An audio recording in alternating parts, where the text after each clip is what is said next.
Graham, and welcome on YouTube. You guys come on in for a quick chat. I am Dr. Dion Napier. If you are new to my channel, welcome. I'm Dr. Dion Napier.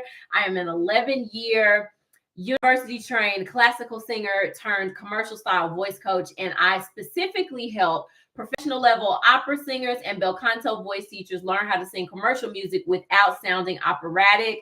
So welcome. If you've been here before, thank you for joining. I'm glad you're here. So I want to talk to you guys today about why belting makes your voice feel tired. Okay. I was working with a student in a group cohort that I have going, and I gave the group a Cheryl Porter exercise that works agility in the chest voice, and it hit that belt region, and the student was telling me how it made her feel tired. And so I wanted to bring some thoughts and ideas to you as to why, when you're learning how to belt, especially coming from a classical background, not only classical, but my audience is people coming from a classical background, especially females, why the belting makes your voice feel tired. Okay, so reason number 1 of 5. Hello, Elisha. Welcome. So good to see you. Hey to everybody on Instagram too. Thank you for joining. So reason number 1 is because your chest voice is weak and it lacks stamina. Okay. So ladies, especially that come from training voice in a university program, singing opera and classical music, y'all know a lot of times we don't really use the bottom third of our voice. We don't use our chest voice anymore. We bring head voice down into everything. And so those chest voice muscles are really weak. So you go to put a lot of weight on those weak muscles, is going to tire you out. Okay. Belting is an athletic type of singing. It's a heavy lifting kind of mechanism. So if those muscles are weak, you're definitely going to feel tired. Okay. So that's just one reason why when you're trying to belt, you're feeling tired. The chest voice muscles are weak. They lack stamina. And it's important because chest voice is the foundation of your belt or mixed belt. Okay. You have to have a chest voice. The chest voice is that speaky, grounded kind of quality that you have to have secured if you're going to belt sustainably. Okay. So that's the first reason. The second reason is that you are not adding pharyngeal resonance as you belt higher. Okay, so there is a myth that says belting is harmful, belting is dangerous. Y'all might have heard this, especially if you trained in a university program, but that is not true. Belting is harmful if you don't add pharyngeal resonance the higher you go. If you just keep it stuck in that mouth resonator, and I'm going to demonstrate, but if you keep it stuck in that mouth resonator and don't start adding some of that whiny pharyngeal as you go higher, then that's when belt is dangerous and harmful and you can injure your voice. But if you add the pharyngeal resonance as you go higher, belting is fine. Okay. So here's what that means in plain terms. If you don't add pharyngeal resonance the higher you belt, you're going to be straining. That's what that means. You're going to be hyperextending that chest voice, and over time that makes you tired. So instead, you want to add some whininess. So here's an exercise. Yeah, yeah, yeah, yeah, yeah, yeah, yeah, yeah, yeah, yeah. So that's a G4. Okay. So for most ladies, you're about to start feeling a little bit of a change in the air pressure. It's going to start feeling like, it's getting pulled. You start feel that athletic kind of feel. Just let the breath pressure build and just add some whininess as you go higher. Here we go. Yeah, yeah, yeah, yeah, yeah, yeah, yeah, yeah, yeah. So can your ears discern that I'm not doing yeah, yeah, yeah, yeah, yeah, yeah, yeah? I'm not doing that. Do you hear how that sound? The majority of that sound is trapped in my mouth resonator, in the chest resonator. You don't want to do that. That's going to make you tired. This is what I'm talking about. You have to start letting that resonance split. So it has to be mouth, but it's going toward the pharynx. Okay, so it should be this. Yeah, yeah, yeah, yeah, yeah, yeah, yeah, yeah, yeah, yeah. Yeah, yeah, yeah, yeah, yeah, yeah, yeah, yeah, yeah, yeah. So it's a shout. Yeah. Yeah, but it has pharyngeal. It's not yeah, yeah. I hope y'all can hear the difference in that. Okay, so that's what you have to do the higher you go, so that your voice does not get tired when you're belting. The higher you go, you got to add more whiny pharyngeal resonance. Okay, if that makes sense, y'all give me some hearts or give me some comments or type questions or whatever. I'll look at questions afterward, but let me know if that makes sense. Okay, let me wave at my people that are over here. I'm glad that y'all are with me. I'm a little bit later than I wanted to be, but I had to come on today. Okay, the third reason that belting makes you tired is because you're not warming up your head or middle voice first. Okay, so there is what I believe a better sequence. And if you come from a classical background, this is going to make sense, right? Start with the head voice, okay, and then come down and warm up mix, and then do the chest and the belting last, right? Why do you want to do that? If you're just trying to start out with this heavy mechanism in chest voice and you do not warm up your head voice, that belt is going to feel like it's hitting a ceiling. Okay, so your head voice is the release of the belt or release of the mixed belt. The chest voice is the foundation of the mixed belt, and the head voice is the release of the mixed belt. Okay, so your head voice and chest voice, they're connected. So the more warmed up you are in the upper tones, it's going to be easier for you to stretch and reach in that chest voice and move on up into upper mixed belt. Okay, so that's another reason that you may be getting tired, is because you're not warming up your head voice and your middle voice before you start doing the power heavy lifting belting. Okay, so remember that sequence as you warm up. The fourth reason is because y'all singing too loud. I say this all the time. Singers, you're singing too loud. So here's the thing. When you're getting in your belt region, right, it is naturally loud because you got a buildup of air pressure and stuff that's going on in the sound spectrum, the overtone series, all that kind of stuff, okay? So the sound is naturally going to be loud. You do not have to push and squeeze to make it louder. That is a big misconception, and that is a big mistake that a lot of singers make, classical singers and contemporary singers. Don't try to make the belting loud. Just because it's in that belt region does not mean it has to be strained and pushed and all of that. Even in belting, there is a sound spectrum, right? You can do a fuller belt, you can do a lighter belt, right? It's all about having vocal control, but don't make the mistake of trying to make your belting louder where you're overly compressing. And that's my number 5, okay? The fifth reason why belting makes you feel tired is because of imprecise breath management. Okay, what do I mean when I say imprecise breath management? I mean, a lot of times you're overly compressing, you're overly squeezing, and it's making you tired. Another reason you're getting tired is because you're not engaging those lower abs enough, aka you're not using breath support.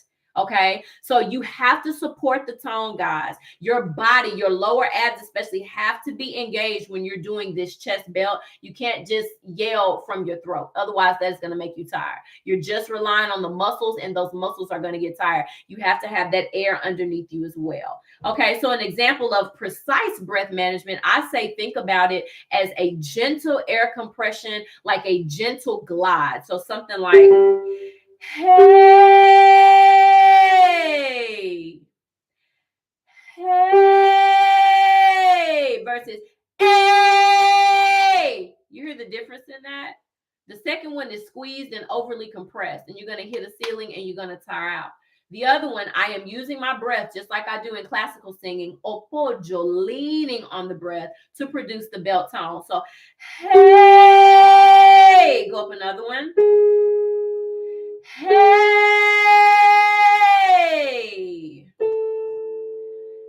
hey. And this is how I coach my classical singers that are learning how to belt. This is how I coach them to practice. Just take it really easy, really gentle, and just use that gentle air compression and just do a controlled, I won't call it a yell, but a controlled call. Hey, see how that's not really loud? I'm not making it loud. It's naturally loud and present. Hey, really gentle. Hey, okay. So that is precise breath management. That's how you want to practice the belt, using the air along with the vocal tract shape, which I didn't talk about that much, but just supporting the tone so that you can belt and not become hoarse and become fatigued. Okay, we're 9 minutes in. Any questions about any of that? Looks like I got a few people still over here on Instagram. Any questions? Feeling tired when you're belting? Out of the 5 reasons I mentioned, you can just drop in the comments what's some of your reasons for feeling tired. Is it because your chest voice muscles are weak and you lack stamina? Is it because you're forgetting to add pharyngeal resonance, that whiny quality, as you go higher? Is it because you're not warming up your head voice and middle voice before you start heavy lifting, heavy belting? Is it because you're singing too loud? Or is it because your breath management is not quite intact? Is it because you're just yelling from the throat and not engaging the lower abs, or because you're overly compressing? Let me know if any of that relates to you guys, if you're having that issue as you're practicing or as you're singing. Anybody, I'll give you guys a minute to chime in. Okay, somebody, let's see. Somebody said, what can I do if air goes through the vocal cords and they don't close properly? You need to do some vocal fry. It sounds like maybe breathiness. Luca, what can I do if air goes through the vocal cords and they don't close properly? Yeah, to get precise cord closure, you need to do vocal fry. I'm not talking about fry today, but that stuff like, wow.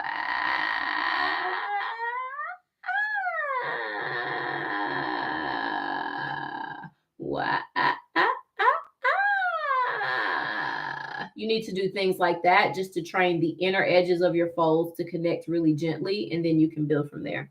Any other questions around belting, or if you want to put one of the reasons that I talked about, if you can relate to any of that. Are y'all getting tired when y'all belt? Y'all showing up on here. I'm trying to have some conversation. Are y'all getting tired and fatigued when y'all belting? Why are y'all on here? What did y'all want to learn? Drop something in the comments. This is how I coach. I ain't coming to just give information. I'm coming to talk, to hear where y'all are at, see what y'all need, have a conversation, and get to some solution. So let me know. I'll give you a second.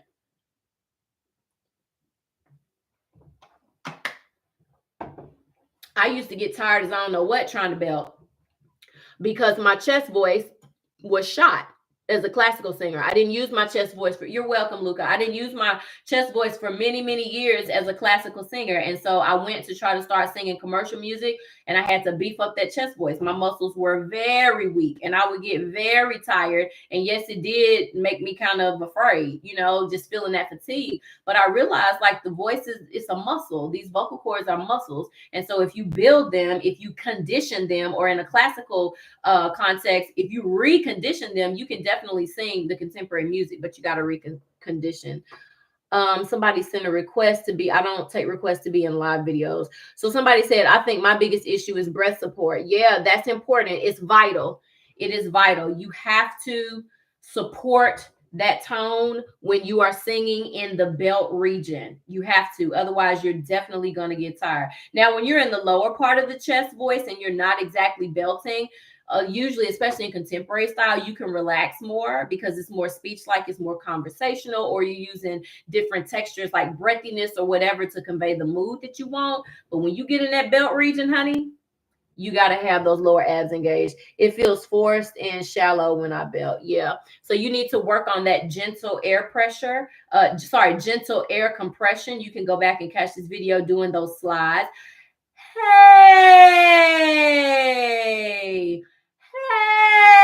Hey, go and do some of that so that you can get the right sensation.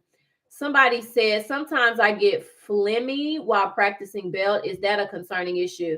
Started as a classical singer and have made a lot of progress in strengthening my chest and getting pharyngeal resonance. Very good. So you get phlegmy while practicing belt. I would say, is that the only time that you feel the phlegm? When you're practicing belt alone? That sounds kind of different. I would need a little bit more context maybe around that. I would say in general, maybe before, I'm talking to Sing and Sarah, before you practice, maybe steam, get a steamer, make sure you're well hydrated to just at least thin out any mucus that may be sitting on the folds. But I would be interested to know if you feel phlegm just when you're belting, or if it is something that's coming up when you're singing in other parts of your voice as well. So let me know. Are there any simple exercises to try daily? Yeah, I have a lot of exercises on YouTube. I'm not here to just give a ton of exercises. I don't like, oh shoot, I messed something up. I don't like to really, honestly, guys, I don't like to just throw out exercises, because unless you're working with a coach or unless you are a well-trained advanced level singer, the application is probably not going to be correct. Okay. So I can give you an exercise, but then you're going to work it and you don't know if it's right or whatever. So you can go on YouTube for that kind of stuff. I just did a couple of exercises here specifically targeting belt. So you can go back and catch the replay for that.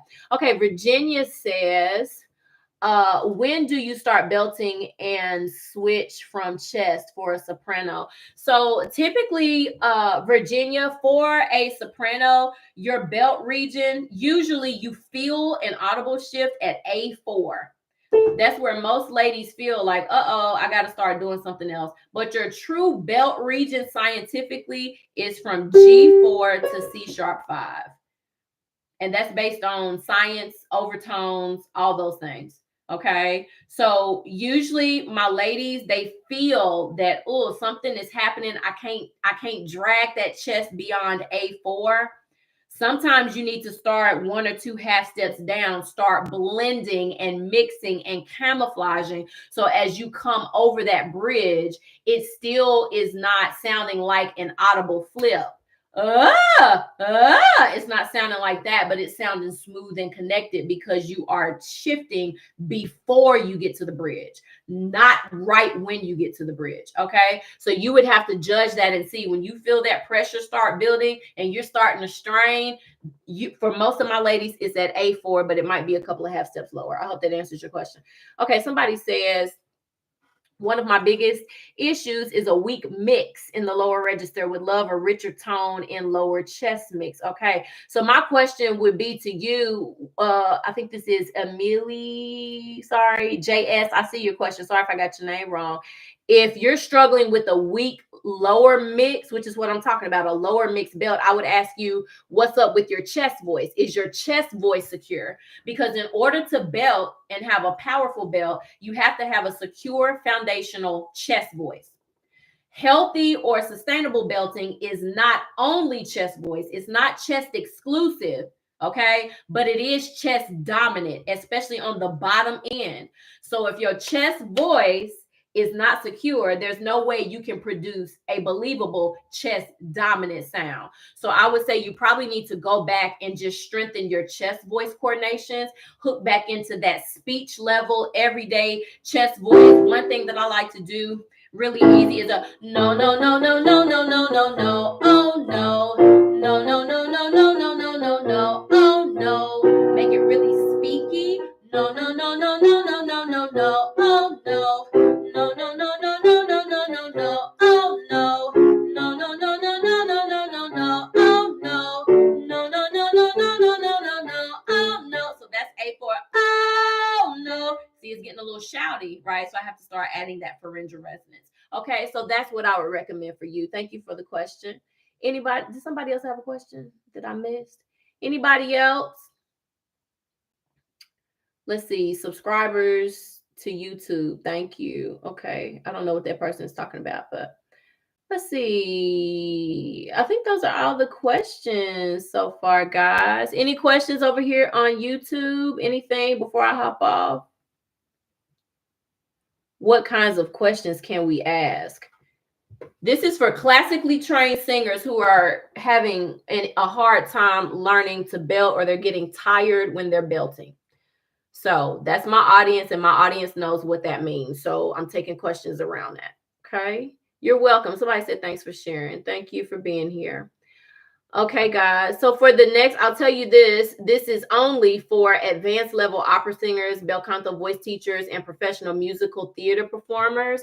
I am running a special on my private one-on-one sessions now through November the 18th. You can DM me the word 40. This is a sale for my 40th birthday, which is on November the 26th. So because it's birthday month, I am giving you guys gifts, okay? I do not offer one-on-one private sessions ongoing anymore. If you're going to work with me, it's going to be in some type of group capacity, okay? But for the next 2 days or 3 days, what's today, the 15th? So until November 18th, however many days that is, you can request some one-on-one voice coaching, and it is at a discounted price. So if you are interested in that, and you are a professional working opera singer, you are a bel canto voice teacher, or you are a working professional musical theater singer, DM me the word 40 or the number 40, and we can talk about some one-on-one coaching. If you are a beginner singer, if you sing for fun, if you are, not any of those other groups that I just mentioned, please do not DM me. I love you, but I am not called to serve you. So please do not DM me if you are not one of those people.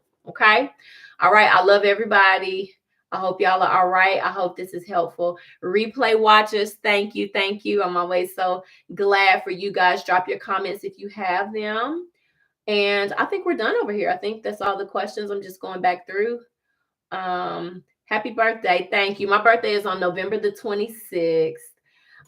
Somebody said, Duke 10 says, I have a question about belting. Well, you better drop it, baby, because I'm about to hop off. Drop your question. This is your time. I'll give you a couple seconds if you still have it. Okay, drop your question. All right, guys, DM me the number 40. Thank you for the birthday wishes. DM me the number 40. Other than that, I will talk to you guys soon. Okay, somebody says, I will not be bothering you with my beginner-ish, but it's fun to listen to y'all chat. Yeah, please don't bother me. No, you're not bothering me, but I'm called to a specific type of singer. I'm not called to beginners, okay? But if you need a recommendation for beginners, I would say try Kurt Wolf. I would say Sophie Jones at 1108, or I would say Singing Success with Brett Manning and his team. Those are my top recommendations. While practicing, should I not worry about the wrong note?